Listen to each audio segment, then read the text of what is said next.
Tragedy struck at this Leytonstone house in the early hours of Sunday morning when Michelle Orzag, whose first child Dexter was also premature, went into labour 3 months early.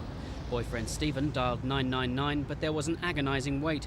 London Ambulance Service say a doctor, an ambulance and a so-called rapid response unit all arrived 40 minutes later.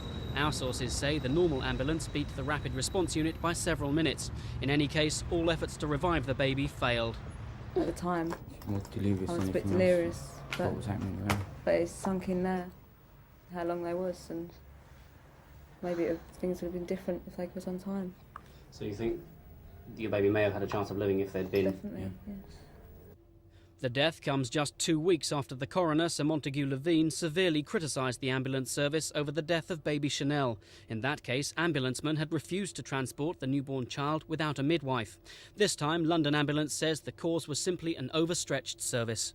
During a 2-hour period, we received 200 emergency calls, and this, coupled with an absentee rate of about 30% in that part of London, obviously resulted in a delay in responding to the emergency.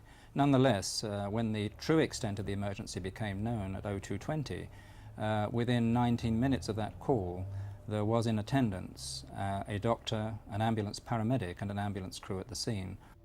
But the ambulance drivers' union, NUPE, has been quick to pin blame on the new-style rapid response units, which are intended to take paramedic help quickly to the critically ill patient before an ambulance takes him to hospital.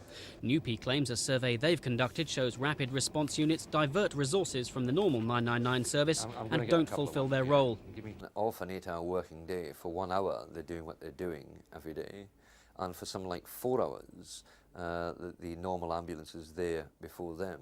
And for the remainder of the shift, that's the other 3 hours, they're actually roving, doing administrative work, checking up on crews and delivering letters and of course acting as a taxi service. London Ambulance dismisses those claims and says Rapid Response Unit's performance has not worsened the emergency service either in Michelle Orzag's case or in general. Not at all. All the rapid response units at that time, including all the ambulances that were available in that part of London, were fully committed at the time the first request was received. That's little consolation to Stephen and Michelle, who'll never know whether their second baby would have survived had help arrived sooner.